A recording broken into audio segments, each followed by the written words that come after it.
I don't know why that didn't record. I did a kind of whole long recording. Yeah, it's the problem of having a couple of glasses of wine. So hello from a Dorset road with a moon and the odd passing car I just had to deal with. Like they didn't mow me down, because that would have been my last podcast, but then again it didn't record, so hey. And I'm walking back to the campsite from a nice meal at the New Inn. I went back to the New Inn I mentioned on the podcast and managed to get a meal there. And highly recommended. New Inn, just past Church Knoll, near Corfe. It's a nice place, nice people run it, and it's good food. Although it was quite funny, there were some Germans there, and they rather snarkily said, "Oh, do we design?" when they said bye. I think they're out of earshot, but it's, and the people who were playing ball came to near me were giggled because, hey, Germans, don't assume everybody here doesn't speak a language. I think there is this assumption in Europe, which is quite funny, that people in Britain don't speak foreign languages. No, we get taught them at school, French and German. So, you know, if you're bitching about the place, some of us can actually work it out. And it's always quite funny to actually, after they've been speaking for hours, to just then say something in German, and they get very, very, very, they get very, very quiet. Because they're like, oh, did he understand what we were saying?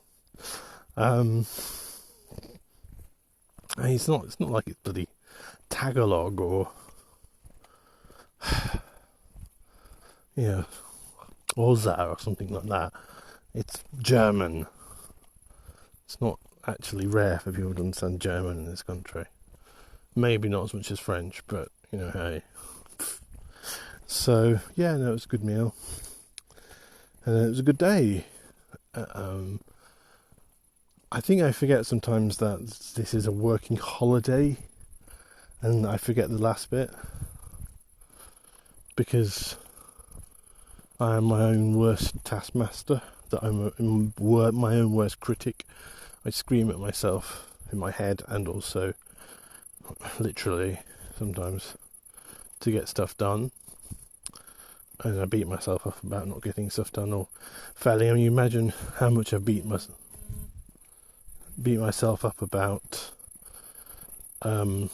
damaging the mattress. I mean, it's just been like constant, like my brain screaming at me about how it's a dumb thing to do,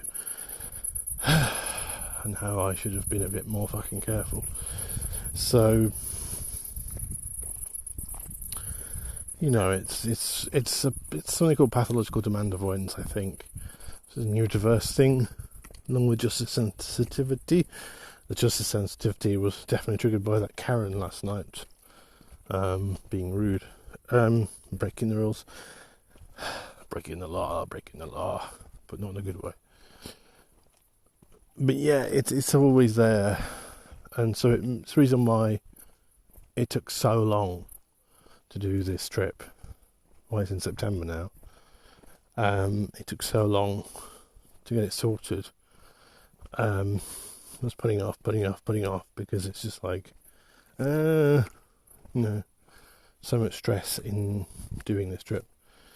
And I feel that today I kind of, not actually got over it, but I my stress was really high, and I was freaking out about the whole business with the Rangers and all that. So, this is the reason I'm here. And now it's just like, we can reduce it down a bit, and we can not exactly chill out, because I won't ever let myself chill out, because it's not who I am. I can never chill out.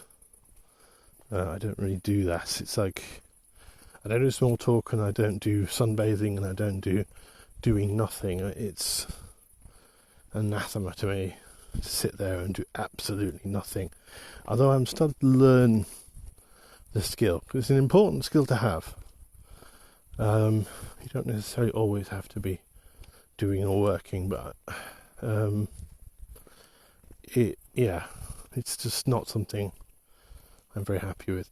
And so today was very much about the holiday part. I'm not completely, because I did a couple of paintings of Corf, and one was one of the worst drawings I've done in recent times. It was a bit like my drawings of old. Oh, there's a car coming.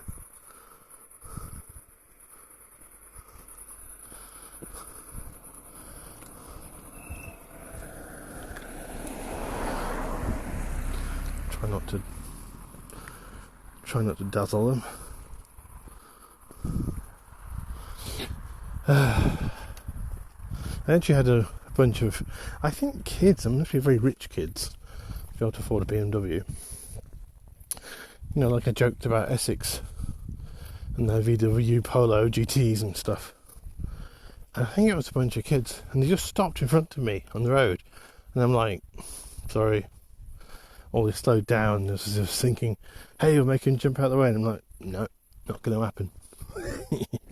Until they eventually had to swerve out the way. I find having a light helps, because the drivers, especially if you switch to white, they've got no idea what that is.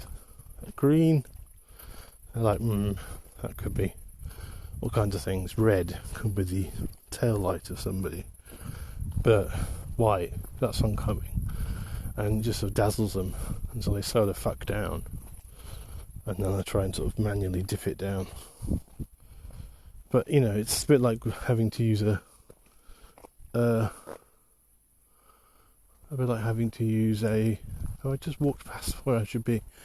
Having to use a stick.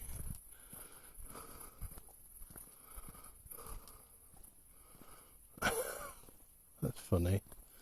I almost walked past. Partly because I had to record this again. I walked past the very place I was supposed to go. Anyway. And now we're going to have fun with deer noises. Because there's all kinds of deer in the coppices. And you hear them at night. And it'd be interesting to see how many of them we see with the green light. Because you can just see the little eyes looking at you. Which is kind of spooky, but hey. So yes, we did a terrible drawing.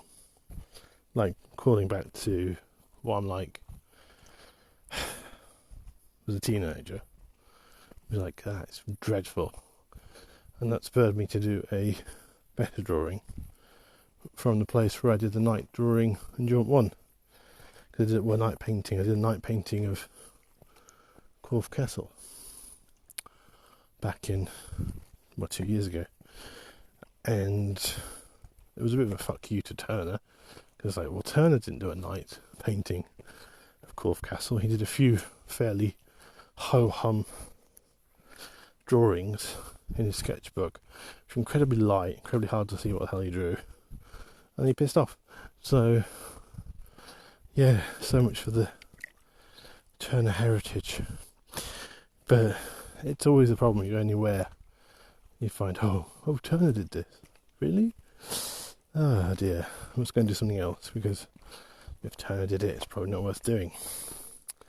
As you might have guessed, I got an incredibly low opinion of Turner. But, you know, we like to spin it around, and he definitely wouldn't have painted the castle with a traffic light in front of it, or near it, and the pub, which is what I did. I posted the drawing on Instagram, which is finger trouble, and I then put the I'll put the watercolour up. I've taken a picture of it. I'll put a watercolour at some point.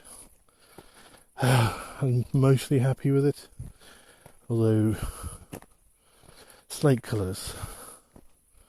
I used to struggle with painted brick. Well, not painted brick, faded brick. I think I've got a handle on faded brick now. But I still haven't got a handle of slate colours. It's like a bluish, purpley blue with bits of yellow ochre in it. But if you mix that together, it goes a bit muddy. So I haven't worked out a good combination to it's the thing about watercolour. The more you work on something, the worse it becomes. It is incredibly hard, partly because you've got to know when to stop, and also you've got to know the kind of combinations of certain colours or certain things. Say, oh, it's that colour. Oh, that's that and that.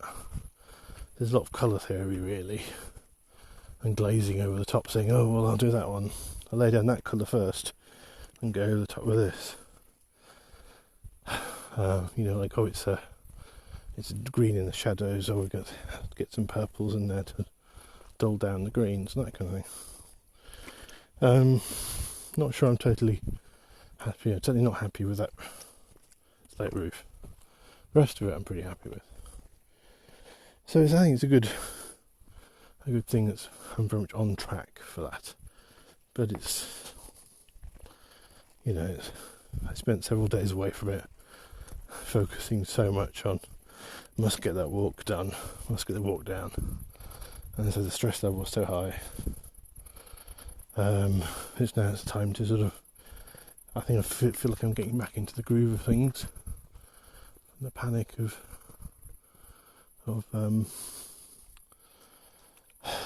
the thing with the airbeds, so we'll see. Anyway, I'm at the campsite, so time to be quiet, not disturb people. So, speak to you soon.